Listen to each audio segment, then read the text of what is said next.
and gentlemen, and boys and girls. Thanks for giving me an additional qualification. Being an orthopedician, I'm a pediatrician. I'm increasing my income so I can do more watching. Break a few bones here.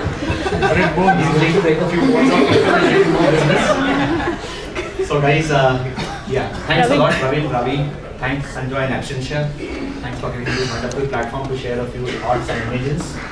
And hello, my birding friends, my young birding buddies or birdie buddies. I shall take you all on a short journey of bird watching, a short clip of my reflections and images which I've made. Can we just solve this? Sure.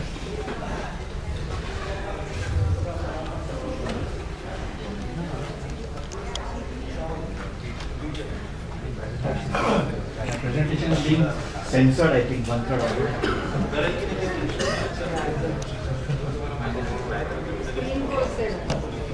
Yeah, I think that's right. Thanks for all of that.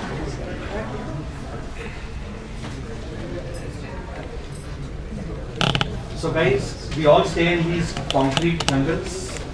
This is a view of Thane city from Manpada part of Sanjay Gandhi National Park, where some of our young friends visited through Tikujini Wadi.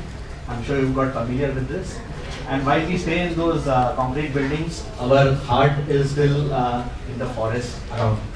Mumbai is blessed with some superb prime forests. We have a national park right in the middle of our city. The only city in the world to have the highest category of protected area, that's the national park, Sanjay Gandhi National Park, which extends from Thane on one side to Borivali on the other. And of course, we have a great coastal area as well as some superb grasslands, wetlands around the city, but unfortunately, grasslands, wetlands are vanishing.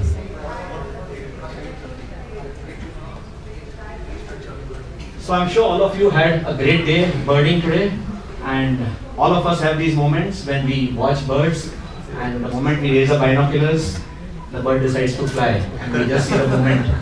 And that's the parent instructing the fledgling that don't fly yet, let them raise the binoculars. This is a very interesting person. He is brother Antonio Navarro, a Spanish priest from my school, St. Xavier High School at Fort, Mumbai. This Spanish priest refused to take any further career advancement and did not convert himself, or rather grow from being a brother to a father, and dedicated almost 20 years of his life to bird watching and collecting bird specimens. He has collected almost 3,000 specimens, out of which 2,300 were birds. Most of this was donated to the Bombay Natural History Society, and his specimen collection was the largest in Western India after the Prince of Wales Museum. And I was blessed and was fortunate to study in this school. If you notice those two pictures, that is the school museum where we had actual bird habitats created, full of stuffed birds of Brother Navarro. I would spend endless minutes or hours during free periods, lunch breaks, my face pressed to the glass and just gazing at the bird, imagining myself to be in that habitat. And that was my first initiation into birding. We all have these first moments. And then of course I went into studies. I became a doctor, and I got out of birding till in the year 2000 when I joined BNHS, and I met Sanjoy Monga. And that was the time when again my birding career started. A Keralite cartoonist thought that I was happiest amongst birds, and that's what he's portrayed. So I read this quote the other day that ornithologists are tall, slender and bearded. And that is the time I realized that, oh, we have a bearded birder, and I informed Sanjoy that I'm going to name you the bearded birder. This is a witty American who didn't know that, yes, Sanjoy exists, and he quoted this. Friends, all of us have met him, or rather most of us have met Sanjoy Monga. Some of you may be first timers in the race, and This is how the bearded birder, the person who's inspired all of us into birding, the person whom we are missing today, the person who's still keeping a watch on us from his home while he's attending, while he's fighting a brave battle against a serious illness of blood cancer. But he's going to win that game, he's going to win that battle. We all join to wish him a very speedy and complete recovery. Maybe you could send some emails to him. That's his mail ID, sanjoymonga@gmail.com. Give him a feedback about how much we enjoyed the day today. And I'm sure he'll be delighted to know that things were well even in his absence. And we all know that he's going to bounce back next year and we're going to have a great time again. Sanjoy has been the architect and the inventor of HSBC India Bird Races. It was started in 2005 and now of course it's 13 years. Every year bird races were held and now they were held in the 16 cities all over the country. The concept of bird races started with Bill Oddie writing a book on the big bird race in 1983. The WWF, that's World Wildlife Fund, picked up that concept and initiated the Hong Kong Bird Race in 1984. And then taking inspiration from that, Sanjoy brought bird races to India and started the first Mumbai Bird Race on 27 Feb 2005. I'm happy to have been associated with every single bird race that has occurred since that time. The first bird race, there were 100 plus birders and of course more species, 277. This year, as Praveen says, we are 300 plus birders. Mumbai has 350 species. Maybe someday we will have again more bird sightings than birders. Last year there were 212 sightings. This is how the press has been covering the bird races over the years with lovely titles of frequent flyers, Valentine's Day. Last year the bird race was on Valentine's Day and everybody was in love with birds and they left their own partners to come birding. So why do we bird race? Let's not use the word why do we race birds, because we don't race birds, we bird race. Well, it sharpens our birding skills, it improves our knowledge of birds, it makes us aware of the habitat and then we want to conserve the habitat so that the birds survive. And of course we make new birding buddies. I always try to bring new people into the bird race every year. And this year we were a group of 20 led by 4 captains. We had about 8 or 9 new birders and I'm sure they'll keep coming year after year, and I'm sure all of you also keep coming and bringing your friends every year. So we'll go through a journey of habitats around Mumbai and some of the birds that I've been seeing and clicking. Mumbai has some prime forests around. This is Karnala, very well recognized from the thumb-shaped peak.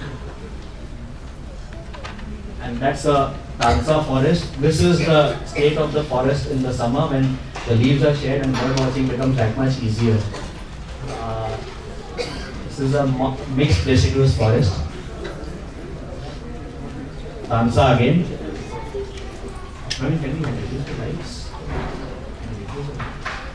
Can you dim the lights? Is the screen visible?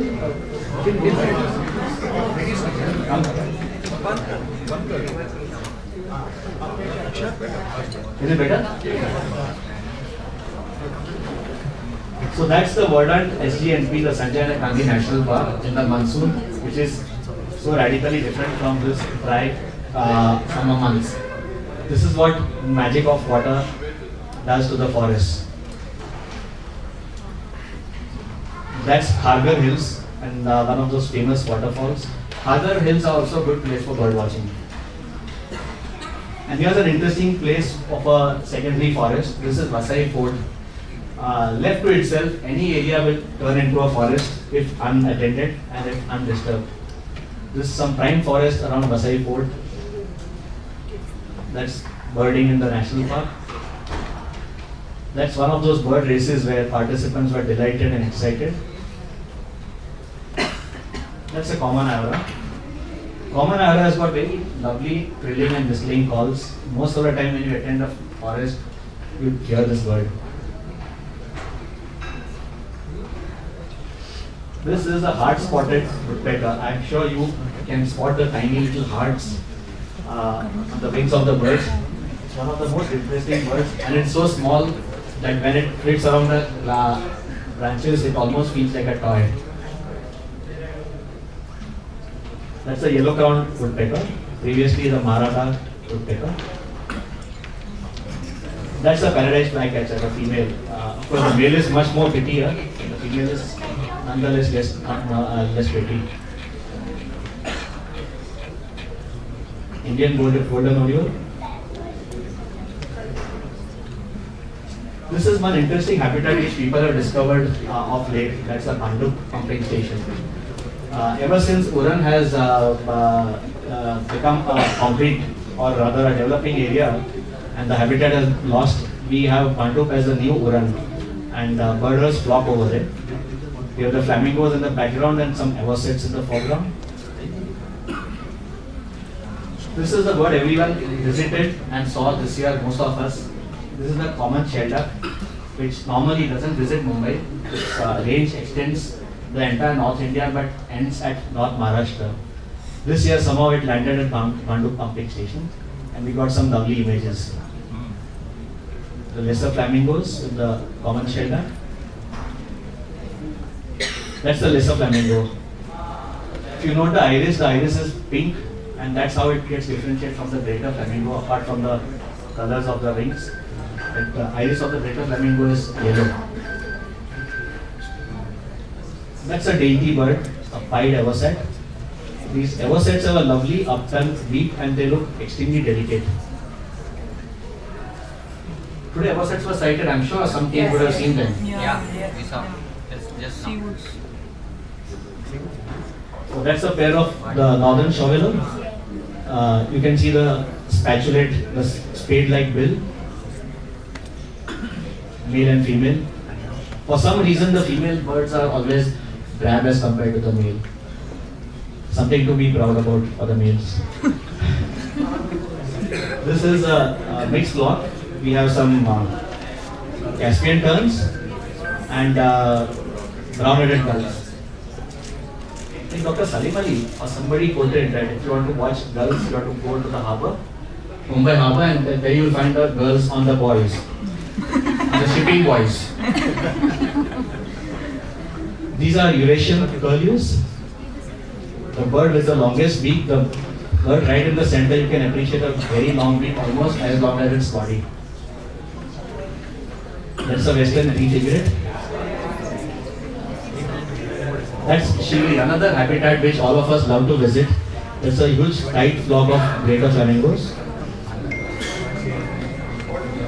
So when we talk of beaches, the beaches in the northern part of the city and to the north are absolutely lovely for bird watching. This is one such beach. This is at Vasai, it's the Buigao beach. And this is Dativare beach. Now the fascinating part about the beaches of North Mumbai is that the intertidal zone is very vast, and therefore when the tide runs out, a huge area of sandbank is exposed, and very good for birds, but gives the birders a good exercise in chasing those birds over long distances.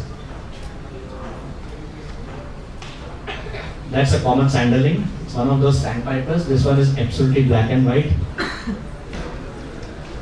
That's a Derek sandpiper. You can notice the yellowish orange legs and a slightly upturned beak. This is one wetland which is right in the heart of the city. That's Powai Lake. And the shores of Powai Lake are absolutely wonderful for bird watching. This is a small wetland in the mud area. The area is called Dhariwali Tekdi. And this is in Vasai. Now this is a bird, I think, for which everyone twitched. Do people know what twitching is all about? Can anyone tell me? Any of the young people? Well, twitching is when a bird watcher has seen too many birds and is now become lazy and sits at home and does nothing much. And then suddenly he is informed that a new or a rare bird has arrived in the city, and suddenly he picks up his binoculars and rushes and tries to see that bird. So everybody has twitched to see this bird. This is the red-breasted merganser. it's a vagrant in the sense it traveled to India by mistake. Normally, it ends its journey from the northern latitudes onto the shores of Pakistan. It's actually a sea duck, and you will find it commonly on the shores of Karachi. But somehow it decided to cross the borders, end up in India and at Vasai. And I heard of stories of people coming from as far as Bangalore, Kolkata, Delhi to watch this bird just for the weekend and go back. That's another image of the red-breasted merganser. Incidentally, this is a female, so slightly drab. Pair of painted stalks. Yeah. That's a spot-billed duck. That is one of those resident ducks in the country. It's a lovely duck, and when you see the speculum, if you can see the green zone, that is the area of the secondaries which has got a colored band. And in the spot-billed duck, it's green. That's a common tea, two of them. They are not a pair, both are males. As we know, the female ducks are very drab. That's a lesser whistling duck. That's a pair of white kingfishers. I think they were sighted today by a few teams.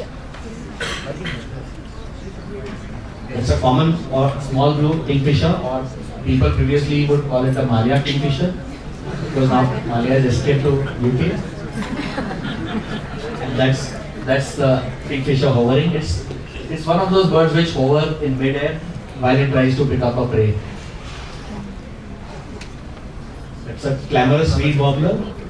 Clamorous reed warbler is easily identifiable by its pink mouth and the white throat. A small flock of open-billed storks. That's a ruff. Unfortunately, it's looking away, but if you notice the wings, it's got lovely scallopings, unlike most of the waders who have dull wings, and the reddish orange legs. The ruff also has a shorter beak as compared to most of the waders, and these three things help you identify a ruff. That's a citrine wagtail. A wagtail which has got yellow on the face is usually citrine, but some of the subspecies of the yellow wagtail also have a little yellow on the face. That's a wood sandpiper. Wood sandpiper you can easily identify by the spotted wings as well as a supercilium, a long one above the eye. Yes, that's right. A female marsh harrier, which otherwise looks like a kite, but the head is buff. Red colored dove. This is not sighted very commonly, but if you go to the some of these grassland areas, you'll see this. This is a red-headed bunting. That's something funny I always find when they name birds. There's more yellow on this bird, and yet they call it a red-headed bunting. That's a roller. This is one interesting bird. It's an owl, and unlike all owls that we imagine to be nighttime birds, this is one of those diurnal owls. This is the short-toed owl. It's a winter visitor. That's a male Baya weaver sitting on its nest. A matter of pride for him that he's constructed this nest almost single-handedly. It's a blue-tailed bee-eater. So the difference between a green bee-eater and a blue-tailed bee-eater is when you look at the throat. The green bee-eater will have a green throat, and the blue-tail will have the chestnut and yellow. Of course, the blue-tail is not very easy to see in the field. That's a paddy-filled pipit. It's an ashy-crowned finchla or ashy-crowned sparrowlark. It's an Indian robin, female, and a male.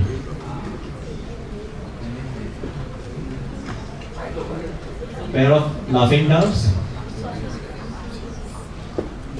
It's a common stone chat, or also called the Siberian stone chat. Indian silverbill. This is one camouflage bird, a rufous-tailed lark. You find it in fallow fields, and it almost matches the color of the brown soil. That's an ashy prenia. It's a purple rump sunbird.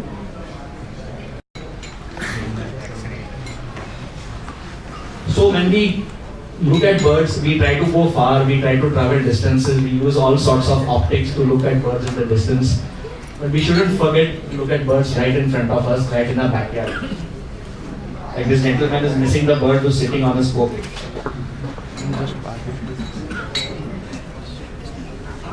So everyone likes birds. What wild creature is more accessible to our eyes and ears, as close to us and everyone in the world, as universal as the world, says David Attenborough. And I think we all feel the same, and that's why we all go birding. Thank you, friends.